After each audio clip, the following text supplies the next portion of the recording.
I'm a general physician who was taught to use my hands and my head and my heart. When you're practicing as a doctor, you mustn't forget that your patient is a person, not a case. I was the first CEO of Gleneagles. I wanted the hospital to have doctors that practice well, not practice for money. So I chose my doctors. Medicine, rewind and play. In the past, medicine was a little different. In medicine, rewind and play, we sit down with the legends, doctors, nurses, and healers who shaped healthcare in their time and ask what they'd keep, what they'd change, and what we need to remember. Medicine, rewind and play. After I graduated a few years, my friend brought a person with a backache to see me. He said, this man has been to so many doctors, to the orthopedic surgeon, and they couldn't diagnose. So I listened to him, to his story. That was the time MRI was first introduced. So I sent him there and told the radiologist where to concentrate, and they found a growth. Sent him to the surgeon. It was removed. Then his backache improved, my friend. So after that, every person with a backache, he was sent to me.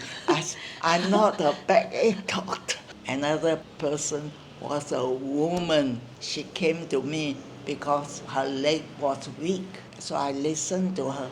Then I said, I think you have a tumor in your brain. You must need further investigation.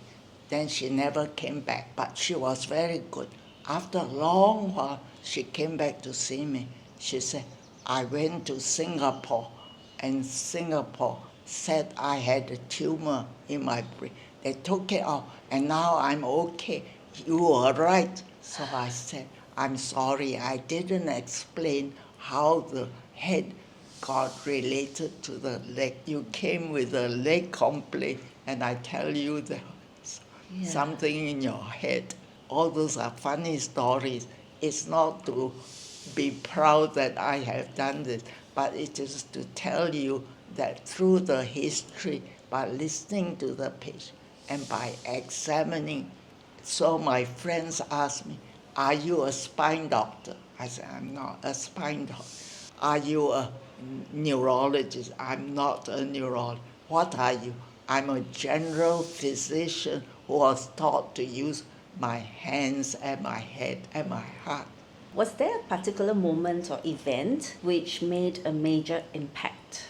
I think it was to see my students do so well that they have gone overseas and come back with degrees. So I told them a teacher's reward is not in terms of money, it's in terms of the way the students have done. What has kept you going and what your guiding principles are? I think the way the students responded and the way the patients respond.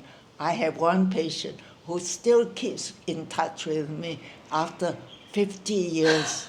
She was so thankful. One day she appeared in the clinic with her kids to show me her kids. Now she texts me every New Year. Of course, I trust in God that God will help me, but still help me go. I think these people being so kind help me go. And actually, about 1 or 2 weeks ago, a former student who's teaching in Singapore, he said, I gave a lecture to some visitors from China, and they were all doctors. And do you know, there's a femininization of doctors. Most of them were feminine. I said, that's good, so that the feminine have got a heart to treat the patients as people.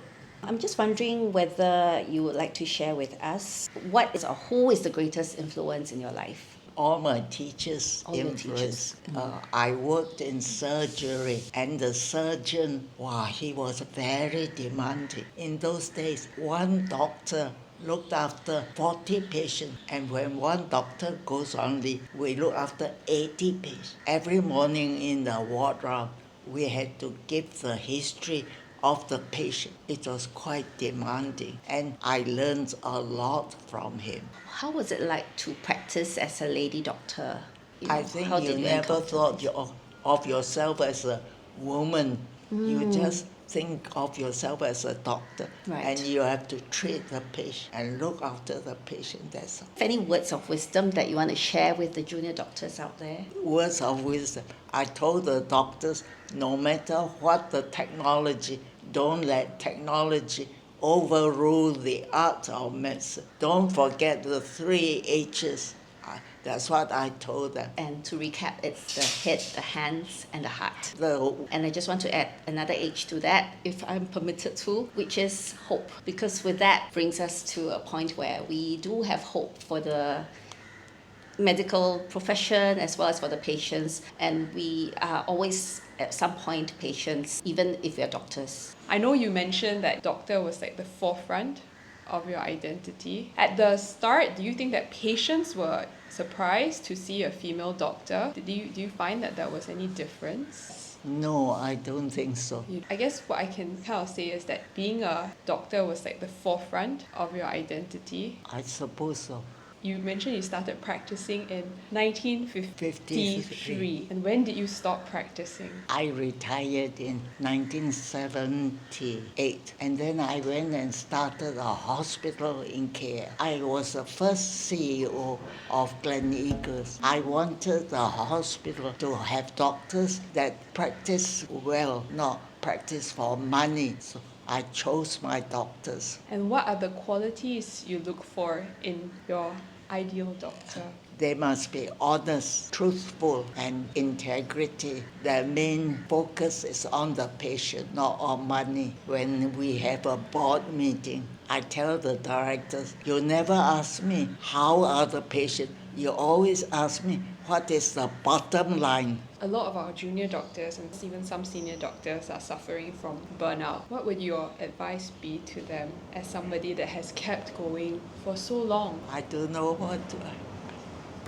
I suspect it's the heart. Well, I said to see my patient improve, to see the student getting better.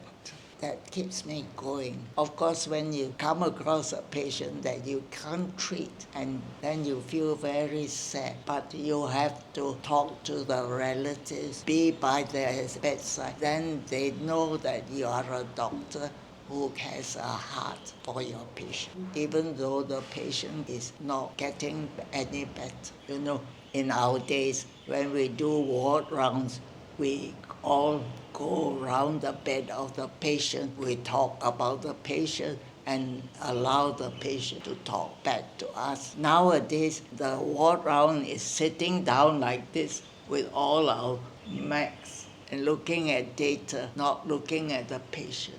You know, the current day, the YouTube has something called TED. I accidentally came across this doctor talking about using his hands. Very good. He was talking about you. He says, the patients expect you to use your hands. That's why my helper goes with me to see the doctor. Oh, how are you? Yeah, okay, finish. I see you in 6. So she said, what for you come? You waste your money, you waste your time, and he never examines you. Actually, sometimes the scans, you don't do that often. Yeah. So when you examine the patient, like for example, a lump in the breast, when you examine, you know whether the lump is growing bigger or the lump is growing small. You can't scan the patient every time. We had a dean. On the first day when he addressed the student, he always says, if you are here to make money, you better leave now. Medicine is a lifelong course. So those are the 2 things the students always remember.